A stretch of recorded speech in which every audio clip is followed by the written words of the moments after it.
Bismillahirrahmanirrahim. Assalamualaikum warahmatullahi wabarakatuh. Innal hamdalillah nahmaduhu wa nasta'inuhu wa nastaghfiruh. Wa na'udzu billahi min sururi anfusina wa min sayyiati a'malina. Man yahdihillahu fala mudilla lahu wa may yudlil fala hadiyalah. Wa asyhadu an la ilaha illallah wahdahu la syarika lah, lahul mulku wa lahul hamdu wa huwa ala kulli syai'in qadir.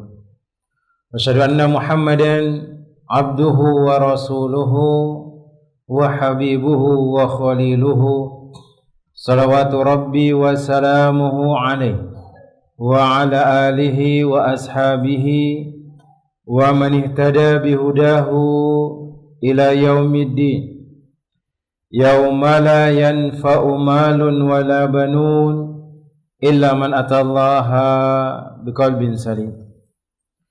Masyaallah muslimin wal muslimat jemaah yang semoga dirahmati oleh Allah Jalla Jalaluh. Segala puji dan puji syukur senantiasa kita ucapkan kepada Allah Rabbul Alamin. Kita memuji dan memuji atas limpahan berkah yang diberikan oleh Allah Rabbul Alamin kepada kita sampai hari ini jemaah. Karena dengan nikmat yang diberikan oleh Allah Jalla Jalaluh maka sempurnalah kebaikan-kebaikan. Kemudian salawat beriring salam senantiasa kita ucapkan kepada Nabi kita Muhammad bin Abdullah sallallahu alaihi wasallam. Allahumma salli wa sallim wa zid wa barik wa an'im ala sayyidina wa maulana Muhammad bin Abdullah sallallahu alaihi wasallam. Jemaah yang semoga dirahmati oleh Allah tabaraka wa taala. Allah Jalla Jalaluh dan Rasulnya mengabarkan kepada kita bagi orang yang bersusah payah mengerjakan ibadah. Apa kata Rasulullah sallallahu alaihi wasallam? Beliau mengatakan al-jaza'u min jinsil amal. Seseorang itu akan diberikan balasan pahalanya sesuai dengan amalan yang dia kerjakan. Semakin banyak dia mengerjakan amalan kepada Allah Jalla Jalaluh, semakin banyak dia mengerjakan amalan-amalan soleh, maka Allah Tabaraka wa Ta'ala akan memberikan dia pahala sebagaimana capek dan lelahnya dia mengerjakan ibadah tersebut. Sehingga kita seorang yang beriman kepada Allah Tabaraka wa Ta'ala dan Rasulnya tidak akan pernah mengeluh dengan apa yang diperintahkan oleh Allah Tabaraka wa Ta'ala kepada kita, baik dalam menuntut ilmu, baik dalam mengerjakan solat, yang bahkan Allah Jalla Jalaluh mengatakan solat itu adalah amalan yang sangat besar, amalan yang sangat berat, kecuali bagi orang-orang yang dia memperuntukkan ibadah tersebut kemudian dia ikhlas karena Allah Jalla Jalaluh. Wasta'inu bisabri wassalat innahu kana lakabiratun illa 'alal khashi'in. Maka meminta pertolonganlah kalian kepada Allah Jalla Jalaluh dengan sabar dan salat. Karena sesungguhnya dengan sabar dan salat itu bisa menolong kalian, tapi ingat sabar dan salat itu butuh perjuangan dan akan dimudahkan bagi orang-orang yang khashi'in, orang-orang yang berserah diri kepada Allahu Rabbul Alamin. Maka jemaah yang semoga dirahmati oleh Allah Tabaraka wa Ta'ala, beribadah itu pasti akan merasakan rasanya capek jemaah. Beribadah itu pasti akan kita rasakan bagaimana letih dan lelahnya. Tapi ingat ada nikmat yang akan mendatangi kita, ada nikmat yang akan disiapkan oleh Allah Jalla Jalaluh. Bahkan satu ketika nih ada seorang ulama yang ditanya oleh muridnya. Apa kata muridnya? Wahai imam, kita ini merasa capek untuk mengerjakan ibadah, kapan kita bisa istirahat?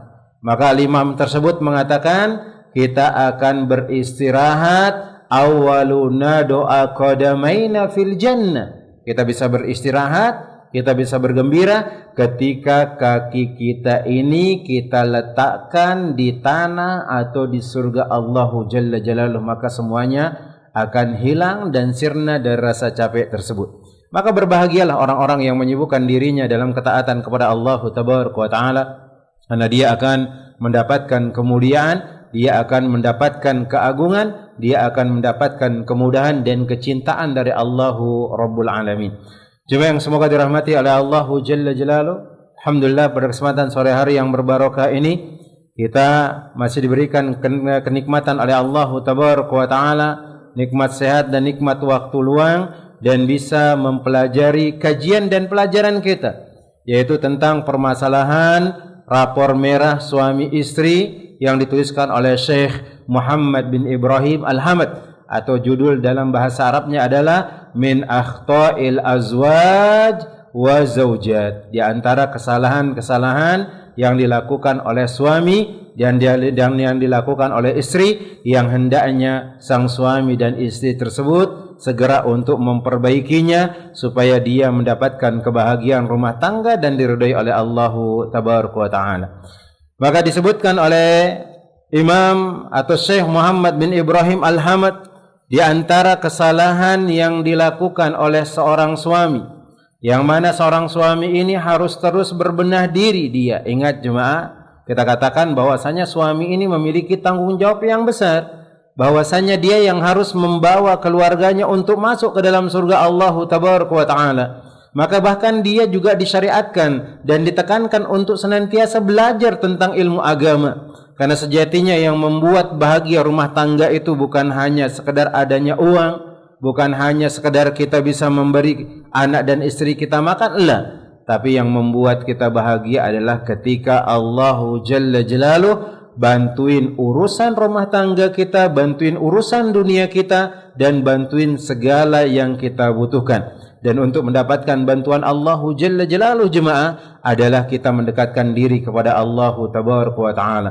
Maka sang suami harus senantiasa memperbaiki dirinya, kemudian dia senantiasa meminta pertolongan kepada Allahu Tabaraka wa Ta'ala dari kesalahan yang terkadang terjadi dalam rumah tangga. Maka kita sebutkan pada perjumpaan yang kemarin yang telah lalu bahwasanya di antara kesalahan seorang suami adalah kurangnya perhatian terhadap adab dan hikmah berhubungan badan. Kemudian kita sudah sebutkan pembagian antara yang pertama, yang kedua, kemudian yang ketiga. Kemudian di sini Al-Imam Ibnul Qayyim pun menyebutkan dokter-dokter terkemuka berpendapat bahwa berhubungan badan itu adalah salah satu jalan untuk mendapatkan kesehatan. Bahkan beliau pun menjelaskan di antara manfaat berhubungan badan agar seseorang ini bisa menundukkan pandangannya. Maka berbahagialah orang-orang yang sudah bersuami jemaah, orang-orang yang sudah memiliki istri, karena ketika dia sudah memiliki pasangan, maka dia sudah bisa menundukkan pandangannya dari hal-hal yang haram. Adapun yang masih muda, maka jelas Rasulullah sallallahu alaihi wasallam mengatakan, fa alaikum bisyam fa innahu lahu wija. Maka hendaknya kalian wahai orang-orang yang belum menikah, yang belum mampu memiliki uang atau kemampuan untuk menikah, banyak-banyak puasa, karena sejatinya dengan banyak berpuasa itu adalah wija, itu adalah penghalang, itu adalah tameng dari melakukan perbuatan-perbuatan dosa kepada Allahu Jalla Jalaluh. Kemudian di antara manfaatnya juga menahan hati, kemudian menjaga kesucian dari tanpa harus melakukan hal-hal yang haram. Dia bisa menjaga kesuciannya dari hal-hal yang haram. Kemudian semua sisi positif itu bisa didapatkan oleh seorang istri, sama halnya seperti sang suami ketika baik ketika di dunia maupun di akhirat. Jelas ketika sang suami melakukan hubungan badan kepada istrinya, dia akan mendapatkan pahala dari Allahu Jalla Jalaluh. Kemudian di sini beliau mengatakan masih dalam pembahasan bahwasanya sang suami kurang perhatian terhadap adab, hikmah dan berhubungan badan.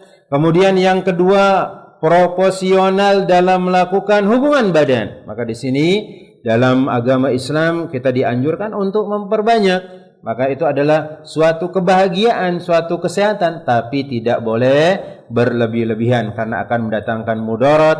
Jadi antaranya akan menurunkan kekuatan, melemahkan urat saraf, kemudian mengabaikan badan atau mengakibatkan badan gemetar, kemudian ada kelumpuhan, kemudian dia ada kejang-kejang, kemudian melemahkan daya pandangan dan seluruh kekuatan serta memedam gairah dia suka dengan istrinya dan yang lainnya.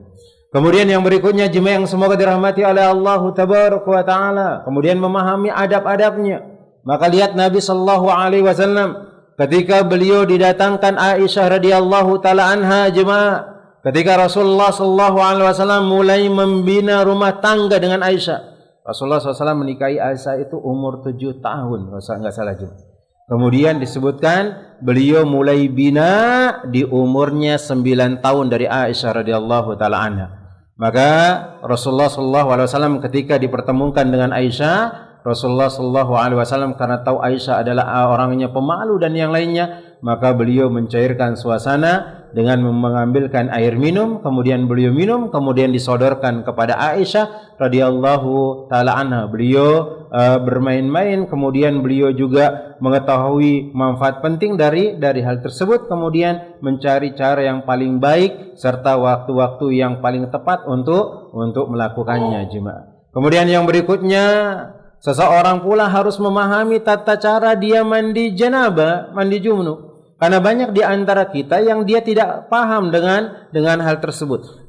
Kita katakan seseorang itu diwajibkan dia mandi junub. Di antaranya adalah ketika seseorang itu melakukan hubungan dengan istrinya, bahkan disebutkan dia sudah berada di atasnya, kemudian dia bersungguh-sungguh, wa illam yunzal, kata Nabi sallallahu alaihi wasallam, walaupun dia tidak sampai keluar. Kemudian disebutkan dalam hadis yang lainnya bahwasanya Nabi sallallahu alaihi wasallam mengatakan disyariatkan atau wajib dia tetap mandi atau wajib dia melakukan mandi junub idzal taqa khitanaini, jikalau dua khitan itu bersentuhan dan yang lainnya.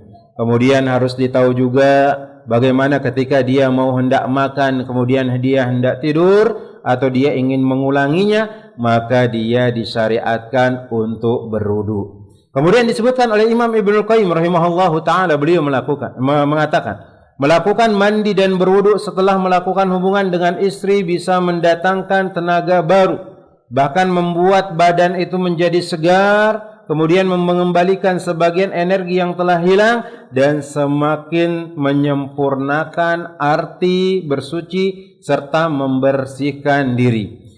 Memasukkan kembali tenaga atau gairahnya ke dalam tubuh serta sebelumnya atau setelah sebelumnya lepas dari melakukan hubungan tersebut. Kemudian mewujudkan kebersihan yang dicintai oleh Allah Jalla Jalaluhu, dan Allah Jalla Jalaluhu membenci orang-orang yang kotor. Maka ini juga ditahu adab-adabnya. Ketika dia tidak mandi maka dia berwudu, dia mengulangi juga dia berwudu. Kemudian harus tahu juga bagaimana tata cara mandi junub Nabi sallallahu alaihi wasallam. Maka nanti kita akan sebutkan ada beberapa tata cara sunnah mandi junub Nabi sallallahu alaihi wasallam yang mungkin ternyata sampai sekarang berpuluh-puluh tahun ini kita belum melakukan hal tersebut. Walaupun memang ketika orang mandi junub dia mengguyur semua tubuhnya dan kena dengan air, itu sudah sah. Tapi ada yang disunahkan oleh Nabi sallallahu alaihi wasallam yang lebih bagus lagi dengan hal tersebut.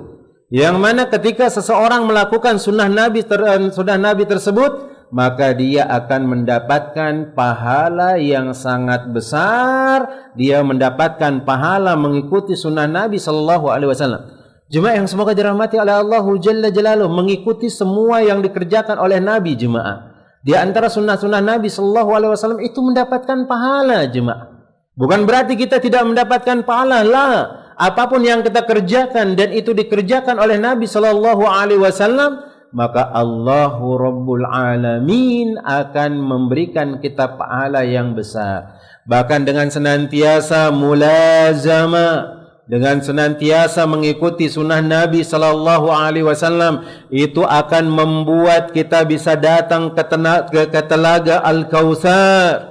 Telaga yang mana ketika orang minum dari telaga tersebut dia tidak akan pernah haus.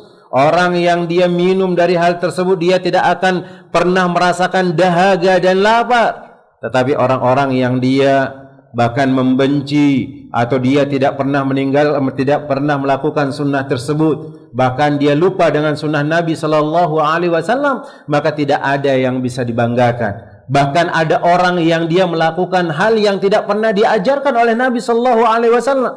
Maka lihat nanti Nabi sallallahu alaihi wasallam mengatakan kepada kita jemaah di padang mahsyar. Apa kata Nabi sallallahu alaihi wasallam? Antadhirukum fil haud.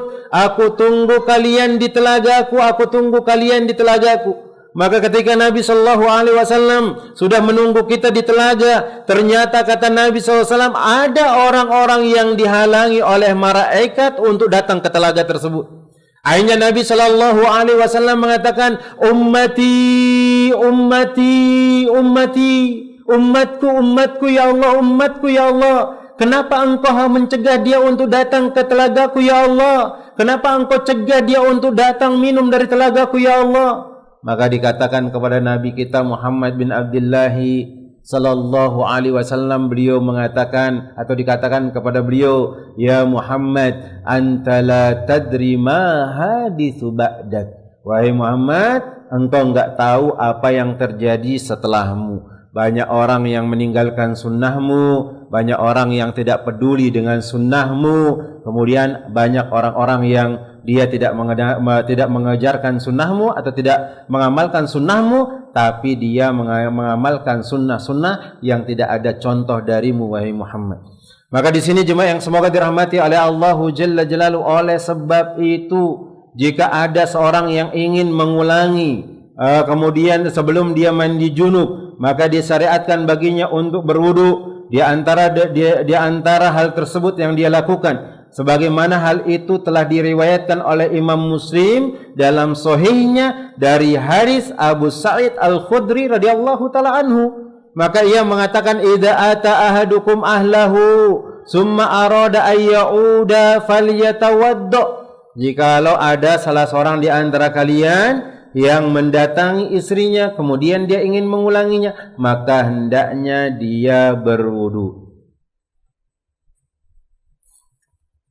Kemudian yang berikutnya jemaah yang semoga dirahmati oleh Allah Jalla Jalaluhu.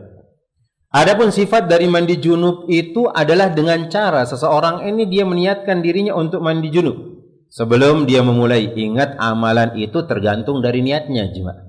Kalau kita niat kita mandi junubnya ternyata mandi biasa, maka itu tidak sah. Kalau niatnya kita sholat asar tapi sholat niatnya adalah sholat zuhur, maka sholat kita itu juga tidak sah. Maka disebutkan oleh Syekh Abdurrahman bin Nasir As-Sa'di dalam Manzumah Al-Fiqhiyah, beliau mengatakan, wa niyatuna syartun lisairil amal biha solahu wal fasadu lil amal. Maka niatan kita itu adalah syarat sahnya amalan. Terkadang amalan itu tidak benar gara-gara niatnya, dan terkadang amalan itu benar gara-gara niatnya. Kemudian di antara sifat dari mandi junub, maka beliau menyebutkan di sini bagaimana Nabi sallallahu alaihi wasallam ketika beliau mandi junub, beliau mengambil air dengan tangan kanannya, kemudian menuangkan di tangan kiri beliau, kemudian beliau mencuci kemaluan beliau. Kemudian dalam hadis yang lainnya yang diriwayatkan oleh Maimunah, setelah beliau mencuci kemaluan beliau, kemudian beliau menepuk ke arah tembok 3 kali. Di tembok ditepuk 3 kali, 1, 2, 3. Kemudian setelah itu baru beliau bersuci atau berwudu sebagaimana wudunya beliau itu sholat. Kemudian berikutnya beliau mengambil air, kemudian mengguyur di atas rambutnya beliau, menyala-nyala di kepalanya beliau itu sebanyak 3 kali. Kemudian setelah itu beliau pun menyiramkan ke sekujur tubuhnya. Kalau orang tersebut merasa cukup untuk mandi junub tanpa melakukan wudu, maka hal itu juga sudah cukup menurut pendapat yang telah masyhur. Maksudnya dia cuma mencuci apa yang ada najis pada dirinya, kemudian dia langsung mandi tanpa ada wudu di sana, maka itu juga sudah cukup. Tapi yang diajarkan oleh Nabi sallallahu alaihi wasallam adalah ngambil air dengan tangan kanan, dia siramkan ke tangan kirinya mencuci kemaluannya, kemudian dicuci tangannya, baik dicuci dengan air atau dia menepuk ke tembok, kemudian dia berwudu seperti wudunya sholat sampai selesai dia mencuci kaki.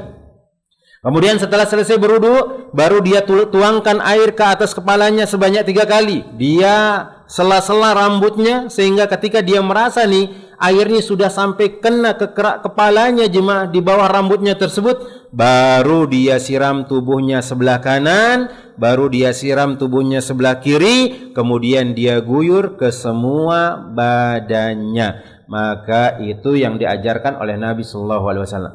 Dan seandainya ada orang jemaah yang sedang junub, kemudian dia mandi di sungai atau di kolam, kemudian dia membenamkan semua tubuhnya ke dalam air dan dia bangkit dari hal tersebut, maka itu sudah mencukupi. Maka itu sudah mencukupi, hanya sekedar mengenai seluruh tubuh kita maka sudah cukup hal tersebut. Tapi ingat, harus ada niatan. Sekarang pertanyaannya, apakah ada niat khusus dalam doa misalnya ketika mandi junub? Kita katakan tidak ada niat khusus, tidak ada lafaz khusus, tidak perlu kita mengatakan nawaitu an agtasila junuban raf'ul hadasil akbar lillahi ta'ala, enggak ada. Maka melafadzkan niat seperti ini tidak ada ketentuannya jemaah, tidak ada batasannya, dan bahkan disebutkan oleh Al-Imam An-Nawawi melafadzkan niat itu tidak ada diajarkan oleh Nabi sallallahu alaihi wasallam. Kalau niat itu berada dalam hati. Sekedar dia mengatakan aku ingin mandi junub, selesai.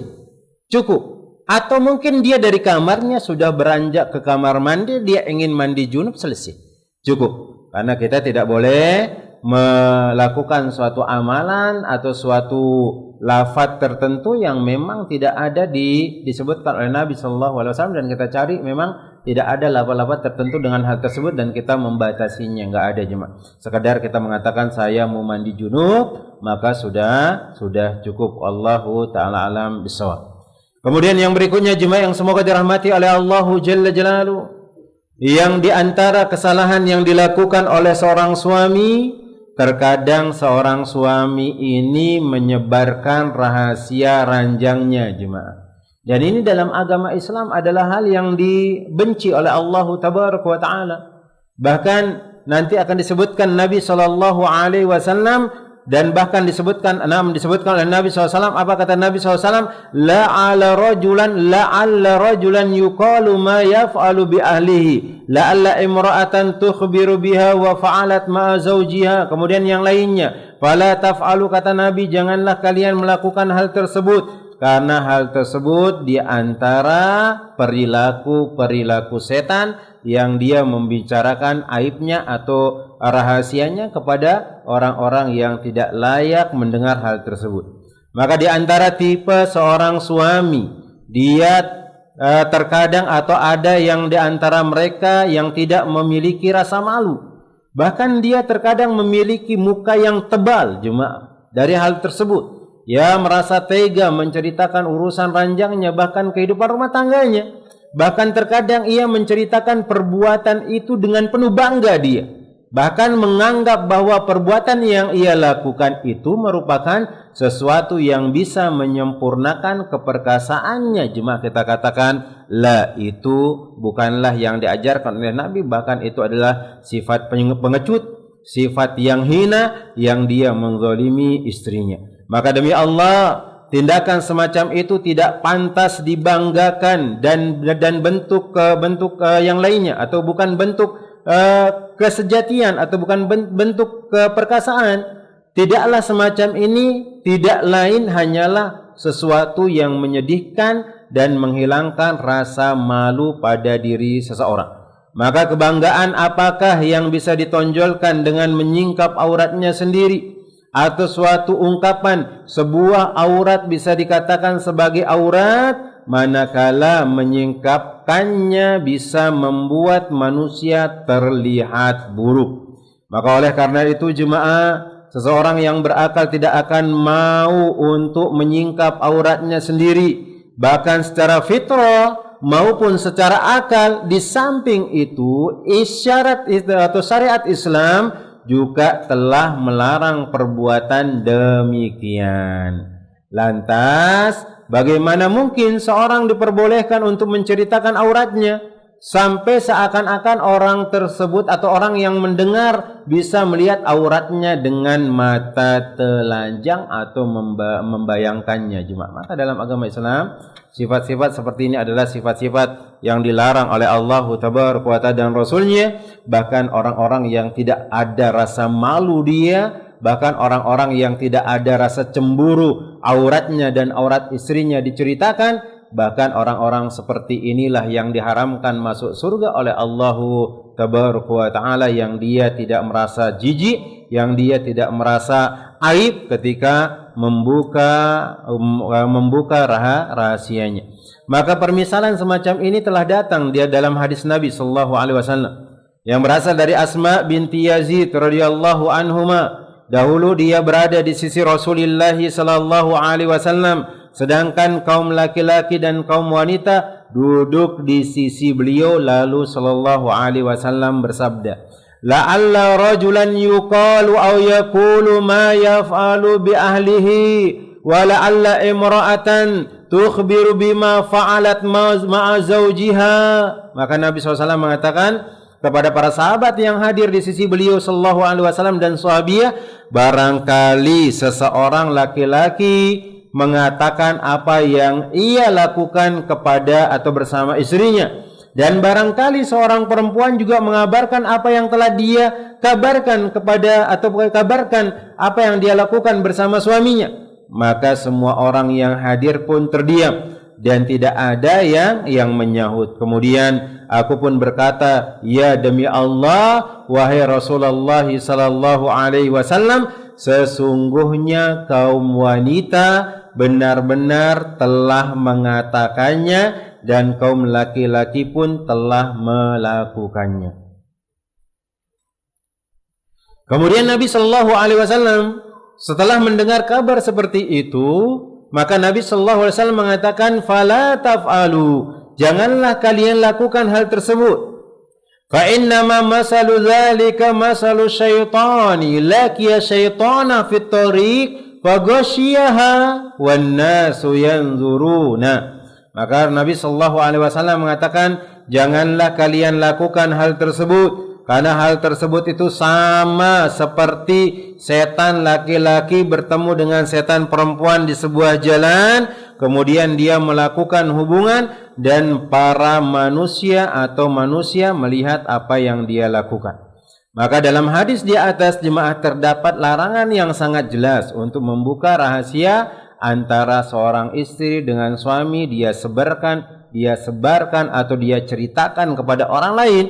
Membuka dan menyebarkan rahasia ini seolah-olah menjadi potret nyata hubungan yang diperhatikan atau yang diperlihatkan di jalan-jalanan. Padahal fitnah setan yang memperlihatkan rahasia ranjang di tengah jalan umumnya sangat dinantikan oleh hati-hati yang penuh dengan dosa.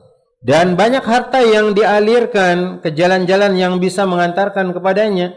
Demikian pula menyiarkan rahasia antara dia dengan istrinya adalah suatu bentuk terang-terangan dalam mengerjakan dosa, menjadi sebab orang-orang bodoh untuk mengikuti atau melakukannya, dan bisa menghilangkan rasa malu. Kemudian ada pula bahaya lain yang khusus menimpa sang istri. Mungkin dia bercerita dengan hal tersebut, bagaimana istrinya Masya Allah dan seterusnya. Akhirnya temannya yang mendengar hal tersebut, apa yang terjadi? Dia pun berzina dengan istri temannya tersebut dan seterusnya jemaah. Maka ini adalah sesuatu yang sangat bahaya dan yang lainnya. Kemudian seorang wanita adalah makhluk yang jauh lebih pemalu daripada sang suami jemaah. Kita ini kadang-kadang sang suami, khususnya suami yang tidak ada adab dan ilmu agamanya, dia dengan mudahnya menceritakan rahasia hubungan dia antara istrinya, kemudian membeberkan ke temannya dan yang lainnya. Dan dia merasa bangga dengan hal tersebut, padahal itu akan membuat bahaya rumah tangganya, akan membuat bahaya istrinya dan yang lainnya. Apalagi seorang istri ini adalah orang yang pemalu daripada sang suami. Kemudian sang suami yang menyebarkan rahasia antara dia dengan istrinya, bahkan bisa membuat mental sang istri ini turun ketika dia bergaul dengan suaminya atau yang lainnya jemaah. maka hal tersebut dilarang oleh Allahu Jalla Jalaluhu. Kemudian telah datang ancaman yang sangat keras ditujukan kepada orang-orang yang suka menyebarkan rahasia ranjangnya atau hubungan dia antara istrinya atau suami istrinya, yakni bahwa Nabi sallallahu alaihi wasallam telah menganggap orang tersebut sebagai manusia yang paling buruk dia. Maka enggak boleh kita semua sembarangan menceritakan aib keluarga kita, kecuali kalau kepada orang-orang yang kita ingin minta solusi kepadanya, maka silakan.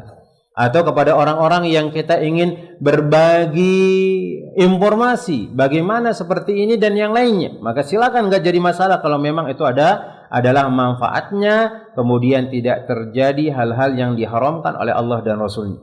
Maka lihat apa kata Rasulullah sallallahu alaihi wasallam. Beliau mengatakan, inna min asharrin nasi indallahi manzilatan yaumal qiyamah.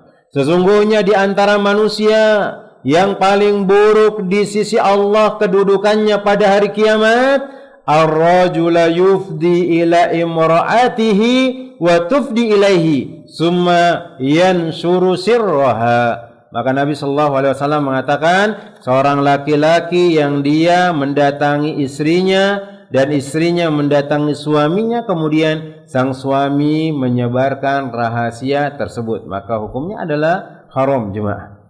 Kemudian disebutkan oleh Al-Imam An-Nawawi rahimahullahu taala dalam menjelaskan hadis ini. Di dalam hadis ini terdapat dalil tentang haramnya seorang suami menyebarkan atau seorang istri juga menyebarkan tentang masalah informasi antara keduanya, antara dirinya dengan sang istri, kemudian menyebutkan detail-detailnya misalnya dan segala sesuatu yang terjadi tentang istrinya, baik menggunakan ucapan atau dengan gerakan badan atau yang semisalnya.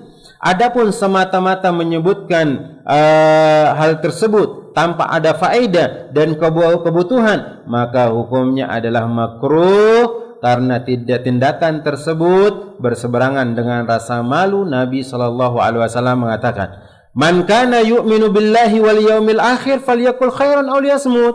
Itu barang siapa yang di antara kalian yang dia beriman kepada Allah dan hari akhir, maka hendaknya dia mengatakan hal yang baik atau dia diam. Kemudian hal tersebut adalah salah satu hal yang terjadi dalam rumah tangga yang kemungkinan itu adalah aib dan yang lainnya, maka seseorang harus menjaga dirinya dari hal tersebut. Namun jika hal itu dibutuhkan dan ada faedah yang bisa didapatkan, seperti misalnya untuk mengingkari sang suami yang telah berpaling darinya. Ini sang suaminya ini suka berpaling, dia tidak mau dekat-dekat dengan istrinya, akhirnya disebutkan seperti ini. Oh, dia tidak bisa seperti ini. Kalau memang ada faedahnya, jemaah. Kalau ada faedahnya, apalagi itu adalah kewajiban yang harus ditunaikan seorang suami kepada istrinya, maka hal itu dibolehkan. Tuduhan bahwa dirinya mungkin ada yang lemah syahwat, kemudian yang semisalnya, maka tidak dimakruhkan bagi seseorang untuk menyebutkannya. Demikian pula di antara perkara yang dibolehkan untuk disebarkan adalah seorang istri, yakni jika seorang membutuhkan fatwa atau ingin berobat, maka boleh baginya menceritakan hal tersebut, tapi sesuai kebutuhan saja, tidak perlu detail dan yang lainnya. Kemudian yang berikutnya, jemaah yang semoga dirahmati oleh Allahu Jalla Jalaluhu, di antara kesalahan yang dilakukan oleh seorang suami kepada istrinya, dan seorang suami harus berusaha untuk merubah, kemudian berusaha untuk memperbaiki dirinya, yaitu kurang mengerti kebutuhan sang istri yang memang sudah menjadi kodratnya. Ini kadang-kadang kita sang suami ini enggak terlalu paham dengan istri kita, jemaah. Padahal kita sudah bersama beliau atau bersama istri kita ini bertahun-tahun, kemudian yang lainnya, maka sang suami seperti ini adalah sang suami yang dia tidak seyogyanya memiliki sifat seperti ini, mengabaikan, bahkan dia tidak paham dengan istrinya, dan dia merasa acuh tak acuh kepada istrinya, enggak mau perhatian dan yang lainnya. Maka terkadang kita sang suami harus memaklumi apa yang terjadi dalam istri kita. Contohnya, jemaah kaum muslimin, ketika istri kita ini ngidam. Kadang-kadang dia ngidam itu aneh-aneh, jemaah, aneh-aneh. Ada seorang jemaah itu menceritakan kepada anak, rahimahullahu taala, beliau sudah meninggal, masya Allah. Semoga Allah tabaraka wa taala memberikan keberkahan dan meluaskan kuburannya, jemaah. Apa kata beliau? Ketika istri anak itu lagi ngidam, Ustaz, katanya. Apa istri anak itu dia minta dicarikan anggur hijau. Yang kebetulan musim itu nggak ada anggur hijau, susah nyarinya. Akhirnya apa yang terjadi? Dia rumahnya dari Manggar, dia pun keliling sampai ke kilo berapa katanya. Kemudian dia beli 1 kilo. Istrinya minta 2 biji jemaah, 1 kilo. Nyampe ke rumah dibawakan 1 kilo itu jemaah, istrinya marah ngomel-ngomel. Istrinya marah ngomel-ngomel, apa katanya? Anak pengen 2 biji yang dia inginkan. Bukan 1 kilo. Maka memang kadang-kadang ya perempuan, apalagi kalau lagi ngidam itu jemaah, ya kita harus pahami. Apalagi kalau dia datang kebiasaannya seperti dia haid misalnya, kemudian dia lagi hamil dan yang lainnya, maka seorang suami itu harus berlapang dada, kemudian ia juga harus berusaha untuk memberikan apa yang memang dibutuhkan oleh sang istri. Dan nggak boleh kita benci istri kita seperti itu jemaah. Karena kadang-kadang dia ngidam tadi ini jemaah, dia minta cuma 2 butir, misalnya 2 buah nih anggur, kita berikan 1 kilo, dia marah-marah. Jangan kita ikut marah-marah. Kadang-kadang kita suami juga ikut ngomel-ngomel, jangan. Ya kita harus paham dengan hal tersebut. Juga kadang-kadang jemaah ini, perempuan ini kalau dia lagi datang haidnya itu ngomel-ngomel jemaah. Ana juga di rumah kayak seperti itu jemaah. Kalau istri ana sudah mulai haid, kemudian haidnya itu subhanallah sakit katanya jemaah. Sakitnya itu kayak seperti orang melahirkan. Kalau kadang-kadang tiba sakitnya yang luar biasa, kemudian ngomel-ngomel, salah sedikit kita diomelin, sudah maklumin jemaah, maklumin. Walaupun kita adalah kepala rumah tangga, walaupun antum adalah seorang ustadz, walaupun antum seorang kiai, maka kiainya, ustadznya antum itu jangan berlakukan di dalam rumah. Karena memang ya istri kita perlu kita berlemah lembut dan yang lainnya dan seterusnya. Kadang-kadang dia marah-marah, kadang-kadang dia ngomelnya luar biasa.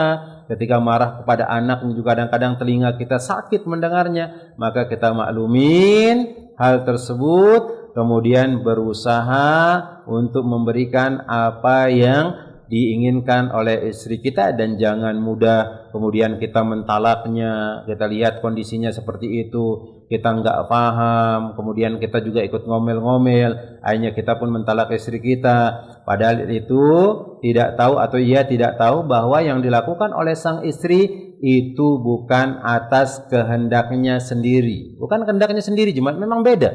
Orang idam itu beda jemaah, beda, di aneh-aneh kadang-kadang. Bahkan jemaah kalau istri ana itu ngidam jemaah, dia nggak senang cium parfum jemaah. Itu aneh kalau pakai parfum itu diusir dulu keluar. Di luar, pakai parfum di luar, gak usah di dalam. Ngomel-ngomel jemaah. Ya, harus paham juga sih. Nah, nggak boleh kita juga mencaci maki mereka, menghina mereka dan yang lainnya jemaah, karena itu di luar dari kehendaknya sendiri. Oleh karena itu, sudah seharusnya bagi sang suami untuk memahami perkara-perkara ini sehingga ia tidak sampai terjatuh ke dalam kesalahan, kemudian menyesal ketika sudah tidak berguna lagi penyesalan. Kemudian jika ia tidak mengetahui kondisi seperti ini, maka hendaknya dia bertanya kepada orang yang tahu, karena obat dari kebodohan itu adalah bertanya. Sebagaimana Nabi sallallahu alaihi wasallam mengatakan, syifaul as-soal. Obat kebodohan itu adalah bertanya. Maka kita sebagai seorang suami itu harus mengerti kebutuhan sang istri yang mana memang sudah menjadi kodratnya ketika dia lagi hamil, ketika dia lagi haid, ketika dia lagi menyusui dan yang lainnya. Maka sang suami itu harus paham. Tapi rata-rata kita lihat Masya Allah, ketika ada seorang yang istrinya lagi hamil misalnya, dia lagi ngidam, kemudian dia lagi haid, Masya Allah dia paham dengan kondisi tersebut. Tapi tidak jarang pula ada suami-suami yang dia beremosi, yang dia mencaci maki suaminya, bahkan mengatakan istrinya tak tahu diri, kemudian yang lain, kemudian bahkan mengatakan istrinya aneh-aneh, cari buah apa, bahkan ada yang terkadang nih, ini biasanya orang-orang yang dia tidak ada ilmu agamanya biasanya, atau kurang pemahamannya tentang ilmu agama. Apa itu? Kadang dia suruh suaminya untuk nyuri mangga, yang dia mau itu curi mangga. Dia minta ke tetangga, ini nyuri apa minta? Minta, nggak mau, dia harus nyuri, seperti itu. Ini biasanya orang-orang yang memang dia nggak paham dengan hal tersebut. Tapi kalau yang sudah paham biasanya ya nyuruh kita nyari saja, sampai ke ujung-ujung kita nyari nggak dapat ya siap-siap diomelin ya. Walaupun istri sudah ngomel kayak seperti itu jemaah, ya biarkan saja, karena kita ya harus memaklumi hal tersebut dan kita tidak perlu mencaci maki, kemudian menghinanya, bahkan menghardiknya, bahkan melecehkannya, atau bahkan menghinanya dan yang lainnya. Wallahu ta'ala alam bisawab. Mungkin ini yang dapat kita sampaikan jemaah, sisanya kita gunakan untuk tanya jawab. Tafadhol, mungkin ada pertanyaan.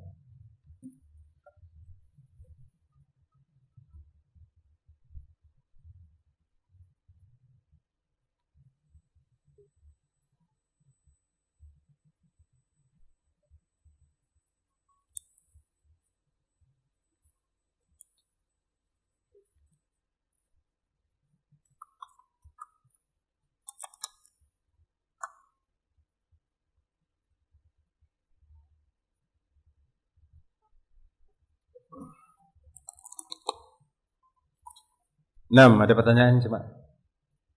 Dan kalau seandainya suami kita nggak paham dengan hal tersebut kaum muslimat, ya bisa dikasih tahu coba. Tapi kadang-kadang ya seperti itu sudah jemaah. Kadang-kadang ada yang kaum muslimat yang egois, dia masa kebutuhan kita nggak dia pahami, sudah berpuluh-puluh tahun kita menikah, seperti itu jemaah.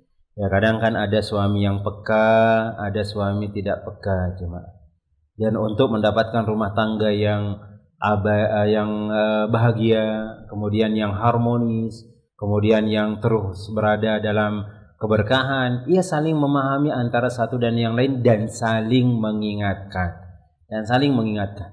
Karena kita sebagai seorang istri adalah seorang makmum dari suami kita, yang mana suami kita ini terkadang lupa dan kita harus ingatkan dengan hal tersebut. Kemudian kita belajar bareng-bareng tentang masalah agama, sehingga kita bisa memahami mana kewajiban yang harus ditunaikan, mana kewajiban yang harus dipenuhi dari istri dan suami. Allah ta'ala alam bisawab. Fadhol jemaah kalau ada pertanyaan. Apa ditambah lagi cuma? Ada rasa 40 menit cukup.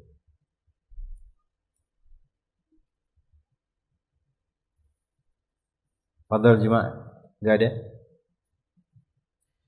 Kalau enggak ada jemaah yang semoga dirahmati oleh Allah Jalla Jalaluh. Semoga Allah Jalla Jalaluh senantiasa menjaga keluarga kita jemaah. Menjaga para suami, kemudian Allah Jalla Jalaluh juga menjaga para istri, sehingga rumah tangga kita menjadi rumah tangga yang senantiasa dalam keberkahan kepada Allah Rabbul Alamin. Kemudian kita dimasukkan oleh Allah Tabaraka wa Ta'ala ke dalam surganya bersama orang-orang yang kita cintai, bersama orang-orang yang kita sayang, dari suami, istri, anak-anak, orang tua kita dan yang lainnya. Semoga Allah Tabaraka wa Ta'ala memberikan keberkahan tersebut, kemudian memberikan kemudahan atas semua urusan kita. Amin ya rabbal alamin. Kita cukupkan dengan doa kafaratul majlis. Subhanakallahumma wa bihamdika asyhadu an la ilaha illa anta astaghfiruka wa atubu ilaik. Assalamualaikum warahmatullahi wabarakatuh.